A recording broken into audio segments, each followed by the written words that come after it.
জানেন তো, আমরা অযথা স্মার্টনেস দেখাতে গিয়ে না নিজেদেরকে জোকার বানিয়ে ফেলি। এই যেমন ধরুন, আপনি আপনার বন্ধুদের সাথে হোটেলে খেতে গেছেন, রেস্টুরেন্টে।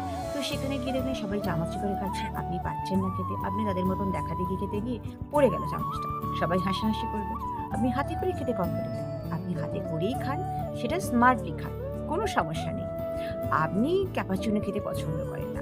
খেতে হবে না। আপনি পাড়ার ঝন্টুদার দোকানে মাটির ভাঁড়ে চা খেতে পছন্দ করেন, সেটাই খান এবং সেই মাটির ভাঁড়ের ছবিই আপনি Facebook এ পোস্ট করুন। বন্ধুর দেখাদেখি ক্যাপাচিনোর ছবি পোস্ট করার কোনো দরকার নেই। আপনার বান্ধবী একদিন সুন্দর করে একটা হাই হিল জুতো, একটা স্লিভলেস ড্রেস পরে এসে আপনাকে দেখালো।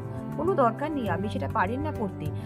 এটাতে কোনো স্মার্টনেস নেই। বিশ্বাস করুন, আপনি একটা হাই নেক গলা ব্লাউজ পরুন, একটা সুন্দর করে শাড়ি পরুন, তার সাথে ম্যাচিং জুয়েলারি পরুন। আপনাকে অপূর্ব লাগবে দেখতে। কে বলেছে এইসবেতে স্মার্টনেস আছে? কোনো কিছুতেই স্মার্টনেস নেই। আপনি যেটাতে কমফোর্টেবল সেটাতেই আপনার স্মার্টনেস। ভালো থাকুন, সুস্থ থাকুন। আর নিজের মতন করে বাঁচুন। নমস্কার।